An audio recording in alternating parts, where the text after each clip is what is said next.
Hello, everyone. Good afternoon and welcome, one and all.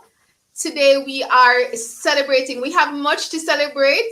I guess we should maybe wait a couple of minutes, maybe 1 or 2 minutes, so we can build up the live. But we're happy to have everyone that's here with us from across the world. We are so happy to be joined today by the son of Marcus Mosiah Garvey, Dr. Julius Garvey. So just continue to share this link as we continue to build up the live. I am Tamara McHale. I am a television and radio presenter and producer in Jamaica, and I'm so grateful for the community, the global Pan-Africanist movement that reached out to me and asked me to share in the experience here this afternoon. It is indeed a momentous occasion and we have much to celebrate. So if you are wondering what is it that we are celebrating, what is it that we are observing today? Well, today is the 134th celebratory birthday anniversary as we honor and remember the Right Excellent Dr. Marcus Mosiah Garvey and his legacy. And no doubt Marcus Mosiah Garvey has been an instrumental figure, not only in Jamaica where he is, or because I'm a Jamaican and he's our island's first national hero.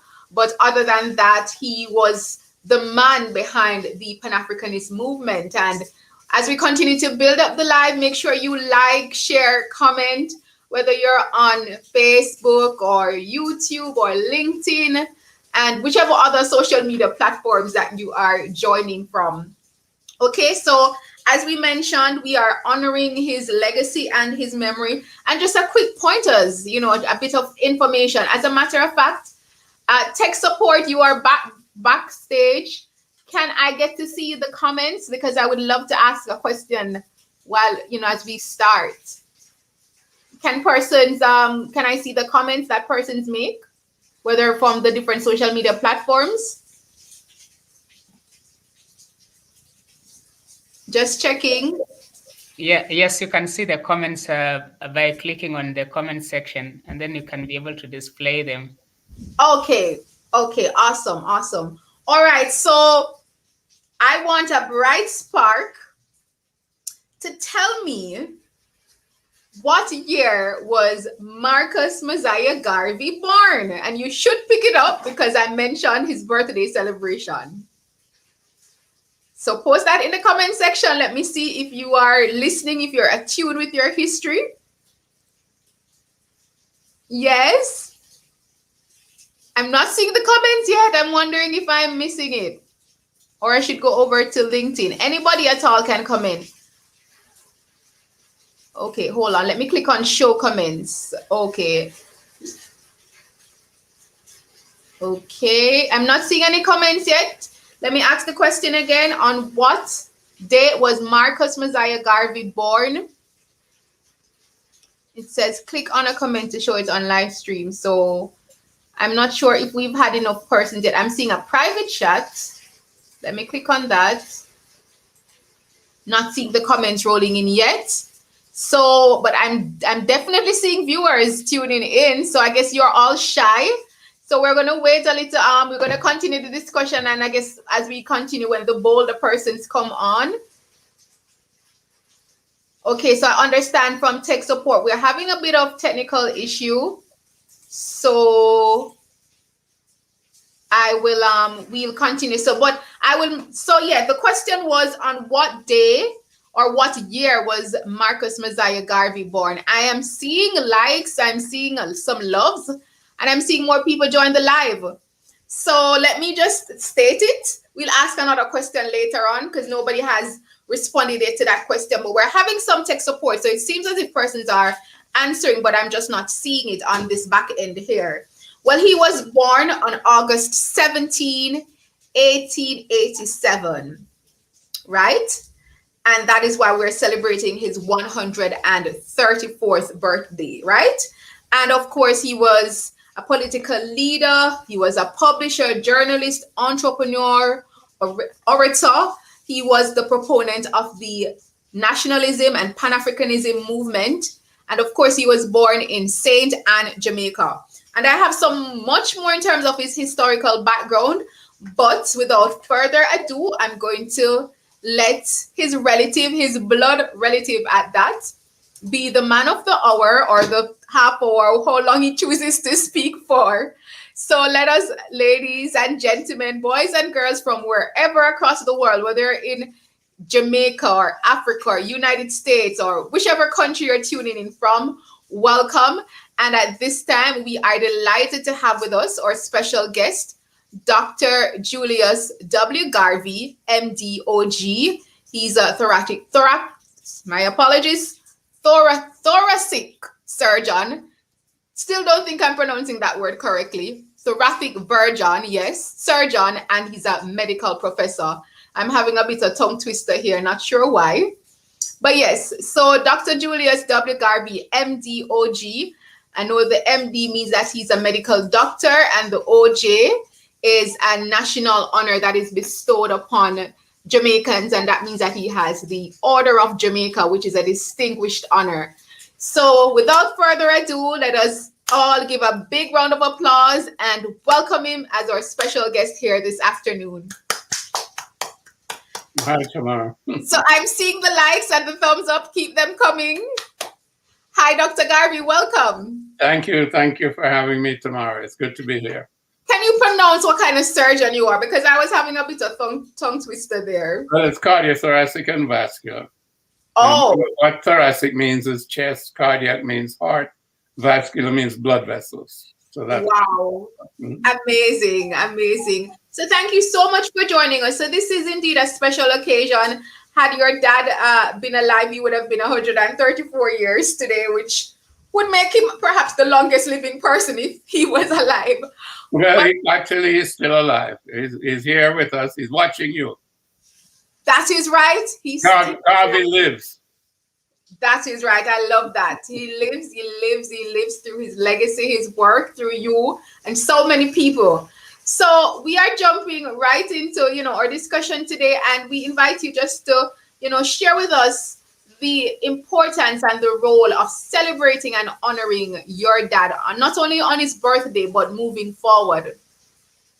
Well, in honoring, Marcus Garvey per se, we're honoring ourselves because Marcus Garvey, in some sense, was, in a very real sense, was our savior at a time when we had been enslaved, and we are also then being colonized. As you mentioned, he was born in 1887, and slavery ended pretty much, let's say, 1838 in many places.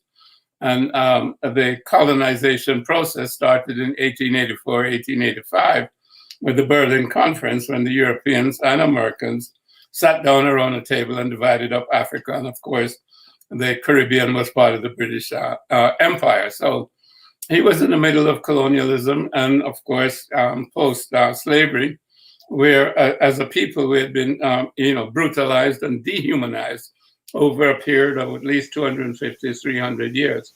So everything had been taken away from us, not just our names, but our history, our culture, and all of our traditions. So here we are now basically having to answer the question, who am I? Post-slavery. Who am I with these people who simply at that time were running the world, so to speak, and telling us who we were, and telling us that we were inferior. So Marcus Garvey knew that we were not inferior, and he knew that we were Africans. He knew that we were the first people 200,000 years ago, Homo sapiens sapiens. He knew that we were the first civilizations in Nubia and in Kemet, which people call Egypt, and was called Ethiopia back in the day, so to speak, the land of dark-skinned people. So he knew those things, and he knew in our history very, very well, because he was, despite some people say he wasn't educated, he was self-educated. And that was better than having a PhD from the university of these people that miseducate you. So he educated himself and chose what he needed in terms of the correct information. He sought it out, he read voraciously. So with that in his mind, he conceptualized that he would try to redeem, as he called it, the redemption of Africa.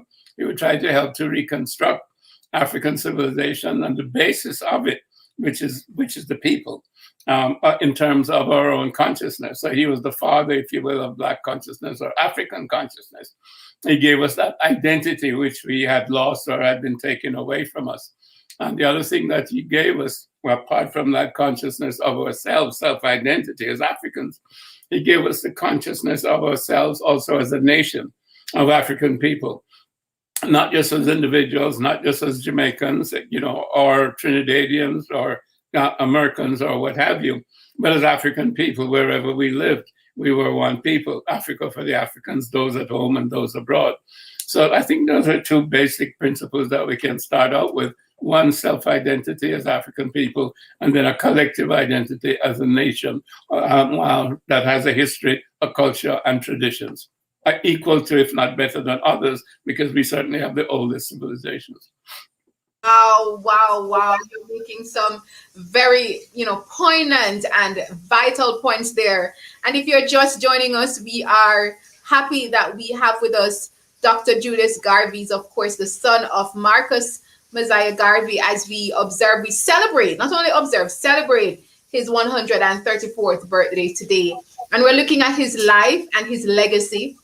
And he mentioned some crucial points now in terms of African consciousness and, realizing who we are as a people, knowing our identity, because unfortunately we would have lost that, due to, unfortunately, the ravages of slavery and colonialism. So that was one of the legacy of Marcus Garvey, and one of the things that he really did through his work, and his life and his story continues.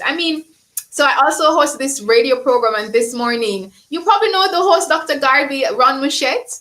He's very African conscious as well. I don't know if you know of Ron Mouchette. No, I don't know him. Okay, so he's a top broadcaster in terms of DJ here in Jamaica. Wow. And very popular. And this morning he was actually, because he loves Marcus Garvey, and he started the program with a quote. He was asking everyone, tell us your favorite quote from Marcus Garvey. And I was telling him that one of my favorite quotes was when he said, without confidence, you've lost the race even before you have started, but with confidence, you have won without confidence, you are twice defeated in the race of life. Wonderful. With confidence, you have won the race even before you have started. And I always love that quote, because I'm like, it is so true. Mm-hmm. And it's applicable to every aspect of life. Yeah. So Dr. Garvey, we're gonna continue to touch on his work, but one of the things I'm curious to find out, and I'm sure our listeners and our viewers would also want to find out from you, is what was your experience like growing up with somebody like Marcus Garvey as your father? Because we would see him as the world on this huge monumental figure, but to you he was dad. So what was that like? Well, it wasn't so much that dad figure, because he died when I was 7 years old, and the last time I saw him, I was 5 years old, when we left England and came back to Jamaica, and he stayed in England because he had to continue his work there. My brother had developed arthritis in his knee, and so we had to come back to a warm climate. So, my memories of him are childhood memories. So, my knowledge of him is really through my mother, in terms of word of mouth, and of course through my own reading and investigation, in terms of his works and what other people have said about him, etc. So, but my mother really raised us in terms of who he was, both my older brother and myself. So that's where our knowledge came from, until we're able to, dig for ourselves and find out who he actually was, in terms of the broader picture as a Pan-Africanist, etc. Okay. And as you're throwing out quotes, a people without the knowledge of their past history, origin, and culture is like a tree without roots. And that's what we were talking about before in terms of identity, and how important that is, and how important history is, and therefore how important education is. And that's one of the things that have stayed with me, over time. So there are many quotes that are, that are very helpful in terms of helping you to form your character, if you understand the quotes and if you look into it, just like the one about confidence. And I'm sure that inspires you when you go to engage yourself in a particular effort. You go there with confidence and you remember, yes, that's what Marcus Garvey said. So you kind of have that wind in your sails as you go along. So there are many quotes like that. He was a very positive person and a very inspiring person. That's awesome. That's awesome. And I know he, as you mentioned, passed when you were still pretty young. But in terms of what your mother instilled, and that's so good that she was able to still instill, the knowledge of him. What were some of the stories which she told you? Perhaps if you could share with us here this afternoon something that maybe the rest of the world does not know, and you're giving us that exclusive. It could be even something very light. No, well, in terms of whatever I can say today that I've said before, I mean, there's no, I know you news people, you always want an expose. There's no expose. There are no hidden girlfriends or anything to reveal, secrets and so on. I wasn't thinking about the girlfriends. I was probably. I know, but I couldn't help that one. Okay, I was thinking more along the lines of, maybe, like just a memory of, something that happened. Like, he could sing and we didn't know that. Something else other than all of the other wonderful accolades and titles he had. Or maybe he was a dancer. I'm not sure. No, none of those things. But he liked to mix different juices together. He was very fond of fruit juices. Oh, and he said to my mother, if he wasn't involved with this work, he would probably go into chemistry, and he would be a chemist because he liked to play with all the different things and mix and so on, etc. That is awesome. So you see, we still got an exclusive. We learned today that the Right Honorable Marcus Mosiah Garvey, in addition to all of his accolades, he was a chemist at heart, and he loved natural juices. He loved mixing up juices. By the way, in terms of my undergraduate degree, I majored in chemistry. Oh, wow. So it runs in the blood. Of course, I went on to be a doctor, but I majored in chemistry as an undergrad. That's awesome. So it runs in the genes. I guess it was in the DNA. Exactly. And I also like fruit juices. It's in the DNA. It's in the blood. We are having an amazing... Here's my fruit juices right now. Awesome. What's that you're having now? That looks so refreshing. It's orange juice mixed with iced tea. And a little lemon in it. Oh boy, this is awesome. We're having such a wonderful time with Dr. Julius Garvey. He's, of course, the son of the Right Excellent, I should say, Marcus Mosiah Garvey, as we continue to celebrate his 134th birthday. If you are joining by the various social media platforms, I'm seeing Facebook, LinkedIn, YouTube, you name it, be sure to drop a like and a love or whatever emoji you want to express, and also share your comments. If you have any questions for Dr. Garvey, please put them in the comment section so we can put them to you. So as I continue, Dr. Garvey, because I'm not sure how much longer you can stay with us this afternoon, but the other thing I wanted to also focus on is, some will say that after Marcus Garvey, because we've had some other Pan-Africanists along the journey, but in this present day 21st century society, this postmodern society that we're living in, how applicable is the Pan-Africanist movement today? Well, it's as applicable and as needed as ever. But, unfortunately, much of the leadership has been subverted, as you know. If you look at people such as Kwame Nkrumah, Patrice Lumumba, Jomo Kenyatta, Nnamdi Azikiwe, Magufuli is gone, Nelson Mandela, so many great Pan-Africanists, Steve Biko, and you can go on and on. Within the Francophone countries in Africa, there have been more than 10 different assassinations carried out by the French military and secret police whenever a Pan-African leader has arisen to represent the people. They become assassinated or they become bought off, etc. Or somebody else is put up as a puppet and is paid to create a coup, just as happened with Kwame Nkrumah. So this is a problem, and it's an ongoing problem. And our leadership is always threatened because we do not have the security to be able to protect them from this type of outside influence. And of course, the same thing happened with my father. He was falsely charged by J. Edgar Hoover and the FBI, and ending up being placed in prison with no evidence whatsoever, an empty envelope and perjured witnesses and so on, spending almost 3 years in jail, and in a sense derailing his movement and Pan-Africanism. And then we saw that with Malcolm X in terms of the assassination. We saw it with Martin Luther King in terms of his assassination. We saw it with the Black Panthers, and so on and so forth. So we've seen it, over the last 100 years systematically, that our leadership has been, if to use a simple term, decapitated, if you will. You cut off the head and everything else follows, so to speak. So that is an ongoing problem. But Pan-Africanism is obviously still relevant because that's the only solution.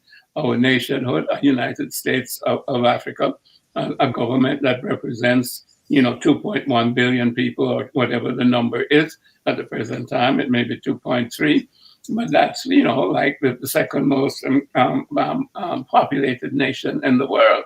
So we have to have that position of power within the international sphere. So we have to keep struggling and we have to keep fighting. And Pan-Africanism is a philosophy, socio-political and economic.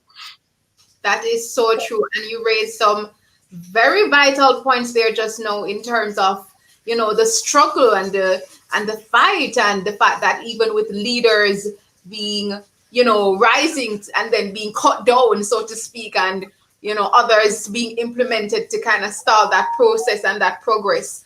So that's a very much, it's a challenge. But at the same time, how is it though that we can make that movement and the legacy of Garvey even more dominant in an age of social media where, people are so much more into entertainment than sometimes even looking at the fact that we should liberate ourselves and, that kind of, that taking in that kind of information. How do we reach people now? Well, you're right that the technology is there. Whether it's social media, it's the internet, it's smartphone, it's all the apps, and we have enormous technology. Marcus Garvey had his speaking voice, and he had a newspaper, and he was able to reach more than 6 million people in terms of a following and organizational structure around him. So shame on us if we have all of this technology and we can't unite 2.1 billion African people around that and create our own independent platform separate from Facebook, etc., and all these other people who can censor what we say and what we put out, for our public, meaning African people. So it's up to us, and that's the challenge. And one of the problems is that we're constantly bombarded by negative propaganda in terms of the media. We don't control the media. Most of the media that we have and we use, we don't control it. And so the things that we see are things that are allowed by the particular power structure to be on there. So we see ourselves as entertainers and people who are doing scandalous things on TV so that they can be paid to do that, so that they can denigrate us as a people with this sort of negative culture, so that we buy into that. Many of us buy into that, and they think that is the way to live, that is the way to be. But that's the same miseducation process that Carter Woodson talked about, 1933, 1934. If we believe the same things as the people who have oppressed us, then all we have done is we have joined them. We have not really freed ourselves. And as you know, Marcus Garvey said back in 1937 that, we must free ourselves from mental slavery, because others will help us free the body. None but ourselves can free the mind. So that's the challenge today, to free our minds. Wow, that is so true. I mean, that is a challenge today. The bodies have been freed, but the minds, and I mean, it was something that Marcus Garvey preached. It was the words were used by the great reggae legend Bob Marley in his song, emancipate yourself from mental slavery. None but ourselves can free our minds. Yes, I'm not a singer. Oh yeah, you have a good voice. So you should try. Okay. Yes, but his work and his legacy profound. I'm here looking at one of the comments from Niak Apoyo Jr. or Apollo Jr. And he says, we truly celebrate the Pan-Africanist. And I'm seeing a gentleman here from Africa, Nigeria. Well, Nigeria, Africa, that is. Welcome. Thank you for joining. And let me show this comment from Carmela Walker. And Carmela says, happy birthday. Thank you for being thumbs up. And she puts the hand claps emoji. So if you have your comments, make sure you put your comments and they will be able to be shown on screen as we continue to observe while we celebrate the life, the legacy of Marcus Mosiah Garvey, the Right Excellent Dr. Marcus Mosiah Garvey's legacy. And of course, we honor and remember him. Today would have been his 134th birthday. He was born on August 17, 1887. Okay, so I don't know if anyone wants to quickly answer a question, but I'm not seeing a lot of comments. Oh, I'm seeing another comment. Let me show this. This is from Ayojedi Victor. I'm not going to say his last name. Let me try it. Bolo Ronduru. And he says, insightful webinar. Thank you so much, Ayojedi. Thank you so much. If you do have any question, Ayojedi, please be sure. We don't always get access to Dr. Garvey, so let's make hay while the sun shines and ask him any questions that you might have. I just saw that there was a comment from somebody in Nigeria. And Adojedi, he may be from Nigeria too, I don't know. But I was on Arise TV, which is a Nigerian TV station, this morning at 11:30 my time. So, we're all over, so to speak. The celebration of Marcus Garvey is taking place in many, many countries. Yeah. Many, many countries indeed. Thank you so much. And I'm seeing another comment, Ibrahim Afolabi. Happy birthday, Papi. You will always be celebrated. I think those are a lot of West African names. Interesting. In terms of the names, awesome. Yes. Very awesome. So we welcome you, everyone, to this webinar. We welcome you to share as we celebrate the life and legacy of Marcus Mosiah Garvey. Oh, yes. And I'm seeing tech support saying that the person earlier was from Nigeria. So you are indeed correct. You know the names very well in terms of the pronunciations. Okay, so and next thing about, in fact, let me, as I speak, I mentioned some quick facts. So we also know that in August 1920, the Marcus Garvey, through the Universal Negro Improvement Association, it claimed 4 million members and held its first international convention at Madison Square Garden in New York City. Before a crowd of 25,000 people from all over the world, Marcus Garvey spoke of having pride in African history and culture. Many found his words inspiring, right? And and that's an amazing thing that he did there. If you've been to New York, you know how big Madison Square Garden is. I love it. So, I mean, he has indeed a fine legacy. All right, so Madison Square Garden was overflowing. They couldn't hold the capacity of the crowd. So there were people outside. And that was the first day of the convention. That was the opening ceremony. And the convention went for the whole of August. And there were more than 2,500 delegates from all over the world. And that was when they deliberated at that particular time and came up with the rights of the Negro peoples of the world, which was a charter, very, very much like the Magna Carta that the British had, several centuries before.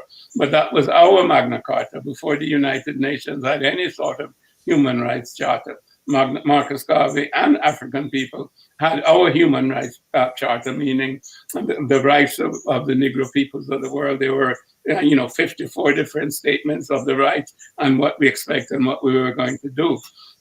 And they also gave us national status, meaning that we had a national anthem, Ethiopia, thou land of our fathers, so thou land where the gods love to be. They gave us a flag, the red, black, and green. Wherever you see the red, black, and green, that was the flag that was voted in 1920. The red for the blood of our ancestors that had been shed, fighting against the slave masters, etc. The black for our phenotype of who we are, and the green for the wealth of our continent, both in terms of vegetation and in terms of mineral wealth. So that was the concept of the red, the black, and the green. So we had national status, and it was then that Marcus Garvey was voted as the provisional president of Africa. So, he didn't just put this on himself. 2,500 delegates came together and voted for Marcus Garvey to be the provisional president of Africa, because now we established ourselves as a nation with rights, certain human rights that we declared in 54 statements. We had a national anthem and we had a flag. So Marcus Garvey gave us nationhood after we have been deprived of that nationhood by the enslavement and by the colonization process. That's awesome. I'm loving the history here. And it's so great getting it from, almost the source, himself. Please don't say the horse's mouth. No, not at all. Not at all. So I said the source, almost the source himself, because we're talking to Dr. Julius Garvey, the son, of course, of Marcus Garvey. And, he mentioned some very powerful things there. We really appreciate that. So another comment, happy Garvey Day too. Let me put it on screen. So happy Garvey, this is from, let me try to pronounce this one. Sibon Giseni Wonga. Yes. Hopefully I didn't massacre your name. He said, happy Garvey Day to every African all over. Maybe he's from Central Africa. What do you think? Maybe like the Congo? Yes, you're probably right. You seem to can spot them more than I do. I'm not sure I'm correct, but I'm guessing. And he says, happy Garvey Day to every African all over the world. The time is now for us to destroy the propaganda controlling our minds. That is so true. Correct. That is so true. As Dr. Garvey just mentioned, again, speaking from Marcus Garvey, quoting him, emancipate yourself from mental slavery. Okay, so Ayojedi asking a question there, and he says, is there any biopic on this great legend? I am working on a project about African history, and I want His Excellency Dr. Marcus Mosiah Garvey Sr. to have a prominent feature in it. Oh, that's amazing. Dr. Garvey, I know there's a lot of information about Marcus Garvey online and in books, but is there a biopic like a... Well, there are different YouTube things that have been done, but not a major film or documentary, so to speak, of significance. Okay. One was done by BGH out of Boston, but it was more derogatory than anything else. And it was the usual white propaganda trying to destroy a black figure. Yes. Which we don't want at all. But in terms, we need to tell our own stories that hasn't been told well yet by one of us. And I love that. And as a matter of fact, that leads me to my next question. But quickly, Ayojedi, as Dr. Garvey mentioned, you can quickly just go on YouTube. Lots of videos, lots of material are there to go through. And then there are lots of books. And just do a quick Google search. You'll find lots of materials. And I'm sure, Dr. Garvey, you yourself have several work available on your dad, right? Well, there's the Philosophy and Opinions, 3 volumes. There's the work by my mother, Garvey and Garveyism. There's several things by John Henry Clark, several things by Rupert Lewis, etc. So there are many, many books that are worthwhile, reading to get information. Yes. Awesome. Thank you. And Ayojedi saying thanks so much. You are welcome. And Sibo Sibon Giseni Wonga, he actually responded and he said, I'm from South Africa. That was correct, Tamara. My name that is. Okay, thank you. And I'm seeing Up Mabonga Jesse. He says, happy to be here today. Oh, welcome. I'm not going to guess where he's from. I've been wrong. So maybe what we can do when you write your comments, you can also indicate where you are from. So that it looks like we're saying both on that picture. He does actually. Well, we are all Africans, whether some of us are in the we're all related, right? We're all related because I'm here in Jamaica, and there are, some persons are in Africa. We're all across the world, but we are all connected, right? As somebody said, which I'm going to show that comment just now, it's Julius Uiseb. I'm sure I didn't pronounce that correct. United we stand, Ubuntu. I think it should be Ubuntu. Yes, because I think it's Ubuntu. Ubuntu means together, united. Absolutely. Yes, because you are, I am. Because I am, you are. Yeah, we are. Lovely. And then Francis Chisela, incredible indeed. It is indeed an honor to be here. Okay, so I'm going to wrap things up in terms of my questions. If you have any questions, please feel free to put them in the comment section so I can ask Dr. Garvey. But I'm going to ask him a final question from my end here, is in terms of, based on something that you said, and just again, remind our listeners or viewers all across social media that are tuning in, we are here celebrating the 134th celebratory birthday anniversary, honoring and remembering the Right Excellent Dr. Marcus Mosiah Garvey's legacy. And of course, our guest this afternoon for me, depends on wherever you are in the world, but our guest is Dr. Julius W. Garvey, MD, OJ, and he's, of course, the son of Marcus Mosiah Garvey. Okay, so someone asked, what does Pan-African mean? A very good question there. Well, Pan-African, let me let Doctor, so it won't be my final question then. I'm going to let Dr. Garvey answer that question. But just from my basic knowledge in terms of journalism, Pan-Africanism is for those who are pro-Blacks. We support the Black movement. We support the life and legacy of our Black people, for our Black nations. It's about empowering people of, whether they are Africans or African descent, to have a sense of knowledge and understanding about themselves and to celebrate themselves, right? In my own words, but I'm going to let Dr. Garvey just quickly explain in a minute or less. Well, yes. I mean, very quickly, Pan just means sort of comprehensive in terms of a group. So it's a group of Africans, and then Pan-Africanism would mean the ideology of that group of Africans. And it's basically an Afrocentric ideology, meaning seeing the world from an Afrocentric perspective through African eyes, because that's who we are in terms of our identity. So we see the world through our history, through our traditions, through our culture, and through our belief systems, through our spirituality, through our religions. So that's how we see the world. We do not see it through the eyes of Europeans. Eurocentrism is something different.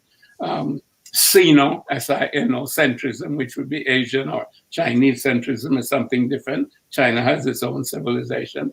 So Africa has its own civilization. So Pan-Africanism is about seeing the world through the eyes of African civilization. And again, it's the oldest civilization, and it gave the world civilization. So every civilization in the world is some sort of modification of an African civilization. And the one that has strayed the furthest from the African ancestral motherhood has been the European so-called civilization, because it's really a technological civilization based on scientific materialism and does not really have a spiritual base. African civilization is spiritually based. Pan-Africanism is spiritually based, and it's an expression of the unity of our spirit, which is one spirit for one people. And as Marcus Garvey would say, one God, one aim, one destiny, and we can add one love, and that also is Ubuntu. Yes, indeed, Ubuntu, and I have that on the screen. Yeah, I'm going to go now. Okay.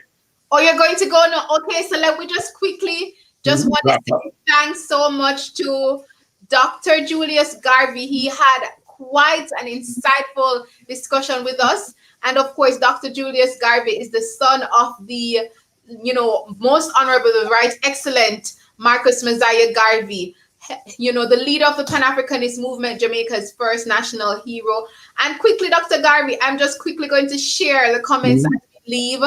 There's this lady here, Mexia and Black, and she says that she is from Chicago, and she said she came with me at the festival. Your father's legacy and I others have held to high esteem and know Ghana. Many know about Marcus Garvey, and we're waiting on your arrival in Ghana. And another individual quickly, Mexia again. Mr. Julius, my big brother, bless you. I am from Ghana, and I recall when you visited. Oh, that's her. Oh, yeah, Gambia. That was wonderful. I think it was 2011 or 2012, something like that. Oh, so that's why she was saying she's awaiting your visit again. And we're gonna end Dr. Garvey's part of this, where he from Amiga in terms of the comment, Levi, Honorable. Okay, is that one of our Black Hebrew brothers? I'm not sure, but Amiga Levi. Is he a Levite? Yes, he said, oh, yes, from the tribe, the 12th tribe of Israel. And he says, Honorable Marcus Mosiah Garvey lives forever. And Absolutely. I think that's a fitting note for us to wrap up our conversation with Dr. Julius Garvey. We want to thank you so much. Dr. Julius Garvey was our special guest here. We want to thank the Pan-African Leadership Center for having this webinar. They normally have this. You can re-watch this on their various social media platforms. Check out the USA Africa on Instagram and their various social media platforms as well, and continue to learn more about the work and legacy of not only Marcus Mosiah Garvey, but also other great Pan-Africanists. So thank you so much, Dr. Garvey. Enjoy your juice. I will. Thank you, Tamara, and thank Daniel for having me. Thank you so much. We really appreciate it. Okay. Okay, everyone. So I'm just going to read the comments as Dr. Garvey leaves. He's going to be leaving, and we want to thank everyone for joining us. If you can feel free to share this link so that others who may not have tuned in can watch. And I'm just going to read some last comments as we wrap things up. Let me see from tech support. Oh, tech support had some other questions there. So yes, so together we are great. Thank you so much, Kemetic Oshmond, for sharing that comment. And then I'm seeing, Mexia commenting again, saying that she's a member of the GPAN Ghana. And Yaya, one of Africa's greatest sons. Indeed, Yaya, we agree with that. And Ancient King God, Ubuntu, respect indeed, Ubuntu. So thank you so much, everyone. We are going to wrap up this broadcast now. It was an amazing session. And again, blessings, Ubuntu, keep the love, keep the light going. And thank you so much to, the Global Pan-Africanist Movement for inviting me to share. I am all the way in Jamaica, so you can just follow me on Instagram, tamara.mchale. If you have any questions or comments, send me a message. I think I just saw another comment coming in as I wrap up. Oh, you had a question. Oh, unfortunately, he left. Francis Chisala. But maybe what you could do is follow the USA Africa Instagram. So United States of Africa Instagram, and send a DM to them. All right. So thank you so much, everyone. Blessings. Take care now.